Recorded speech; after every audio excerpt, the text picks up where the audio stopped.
Howdy, folks, and welcome to Moose Podcast 284. Well, our Robin showed up here at the ranch just like they did last year, just one day later. That means spring's around the corner. I trust you folks are all out there scouting, enjoying, taking it all in. Hey, it's a marvelous time to be out and be a photographer, especially if you're into critters. So thanks for taking some of your time from shooting to drop on by. I'm grateful. Also want to thank my good friends at Bedford Camera, bedfords.com. If you didn't know, they have this killer big exclusive D850 deal going on right now. Head to the website, bedfords.com.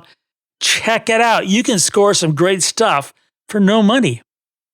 At the same time, I'm not sure if you're aware how much free education Bedfords offer. I'm not talking about when you talk to the great salespeople. I'm talking about online training. They've got some great resources there. No matter your pursuit in photography, your camera brand, Bedfords is the place.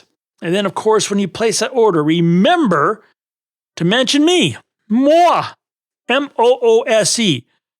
After you check out and you've paid your bill, you're going to see a 5% discount coming back to you. It's a great deal. Bedfords.com. And remember to thank them for sponsoring the Moose Podcast.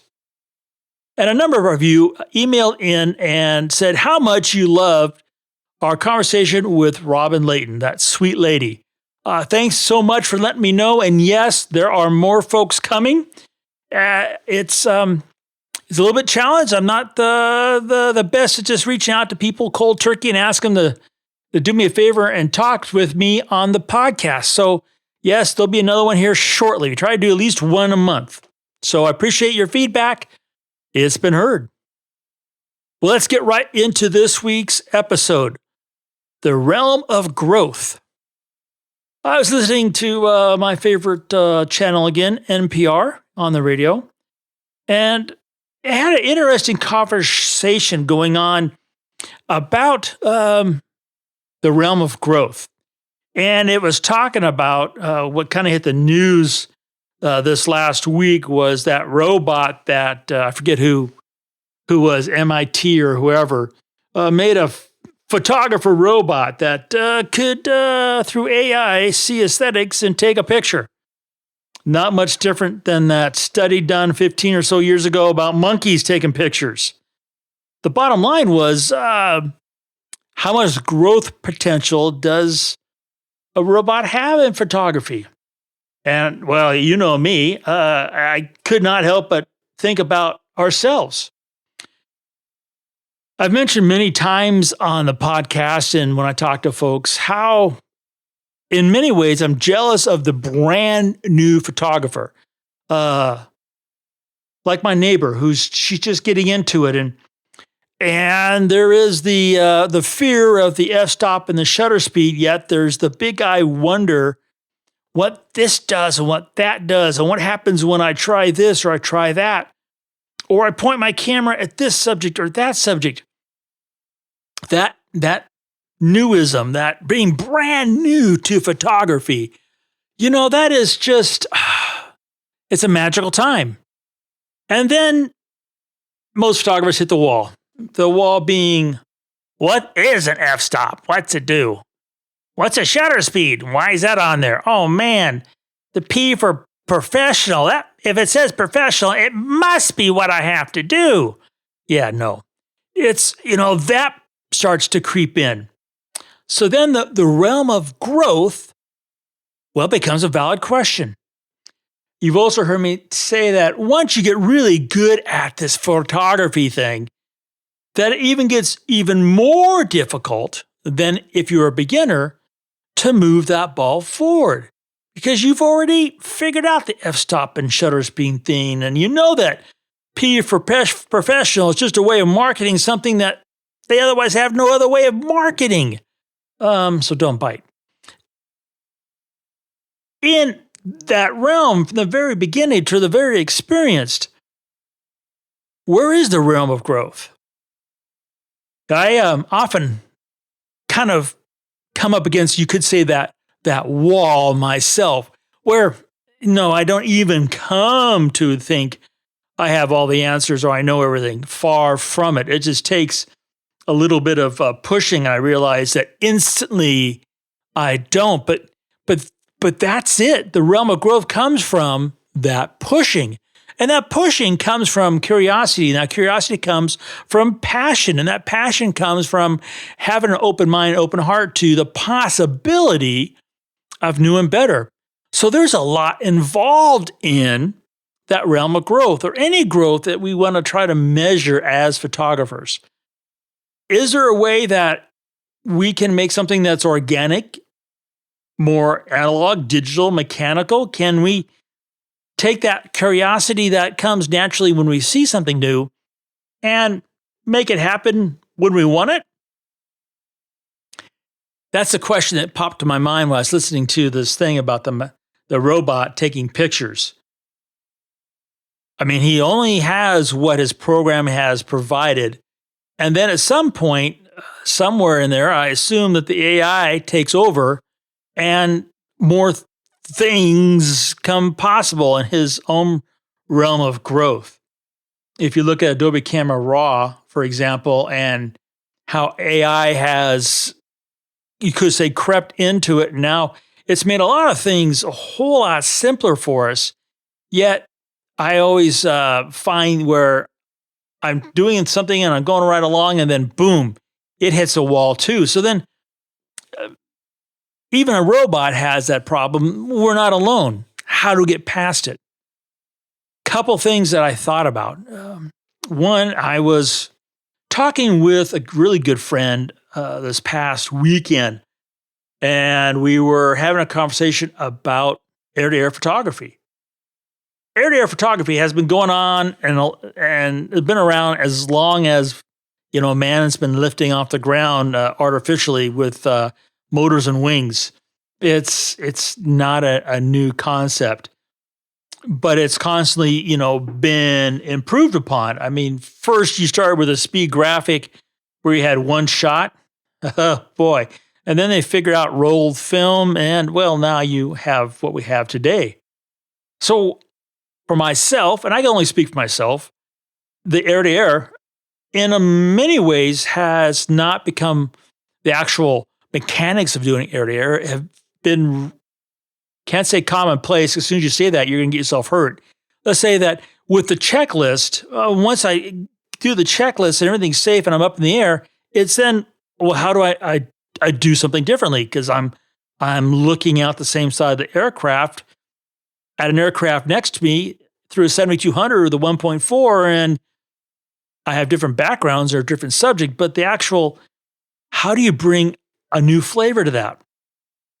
So we're talking, and some of the options to make a change, in that realm of growth takes money, and investing a whole lot of money for perhaps a one-time deal sounds romantic. It sounds really exciting. It sounds like something you could, TikTok away or Twitter and for, 30 seconds get famous. But then at the end of the day, you're poor because you spent that money.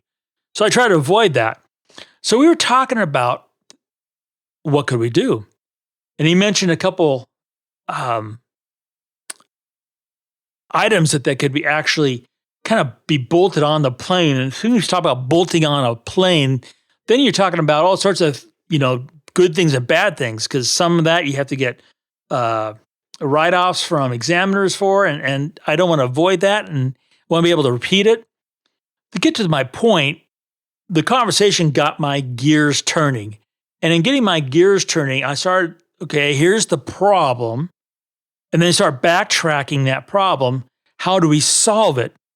And instantly I start finding myself researching some things that are totally not in my wheelhouse, which is why I'm researching them.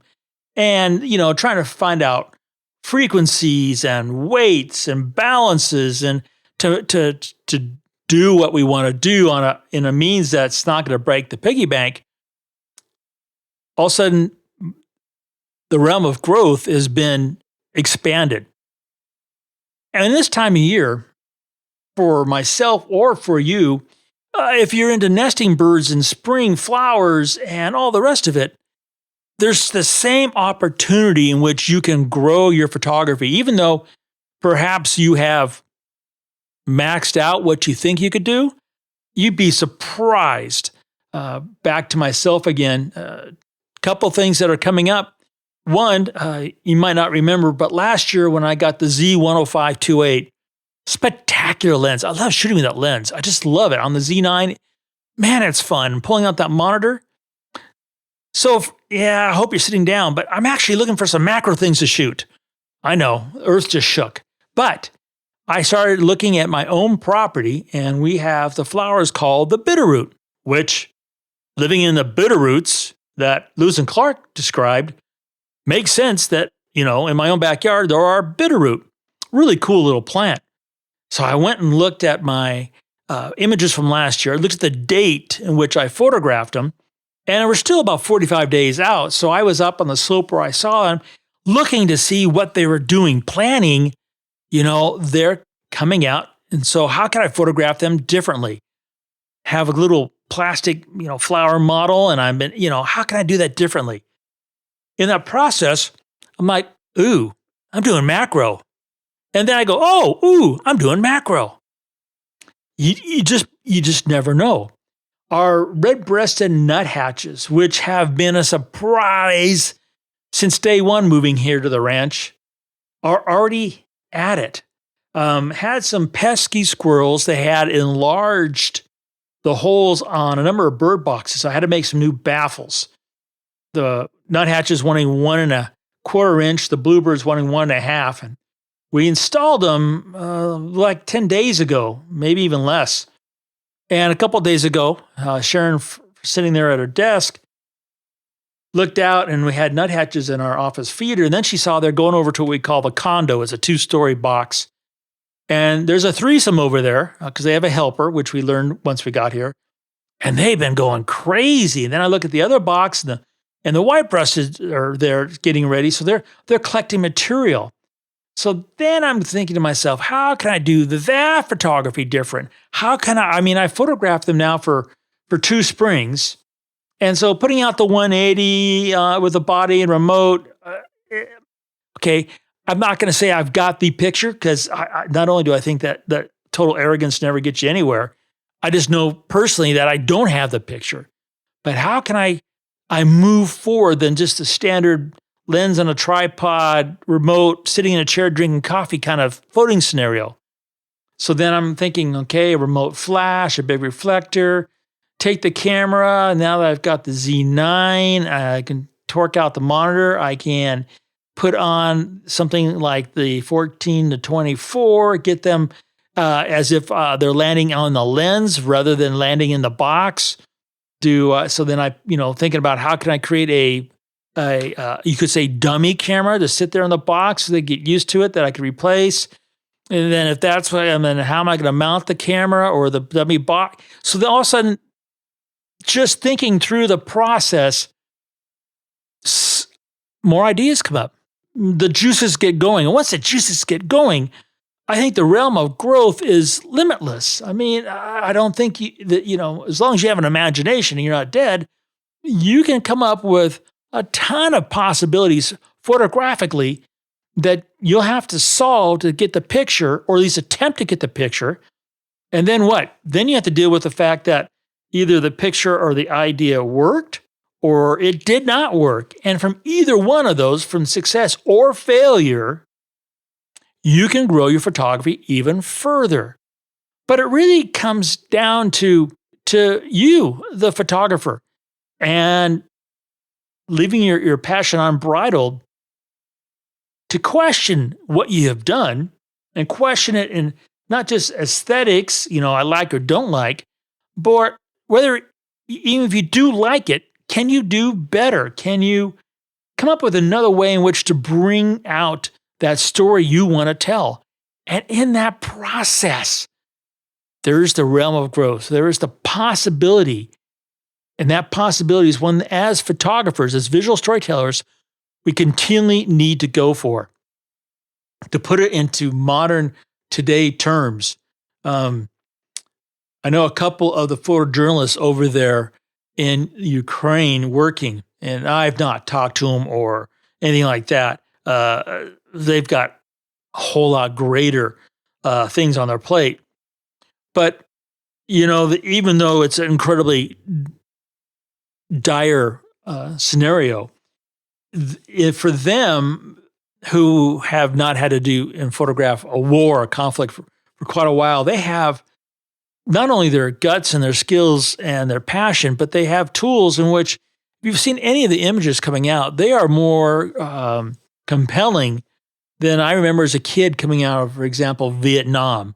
Sad, war is war and death is death, and we don't seem to learn. But the realm of possibilities, that realm of growth, can be extended to every facet of photography. And that's really what I want to challenge you with, is to think about your own photography and push it forward with your passion, knowing that success or failure is part of that. And in that process, your realm of growth is limitless. And that's the great thing to grasp onto. I want to thank you guys for dropping by. And remember to make every click your story.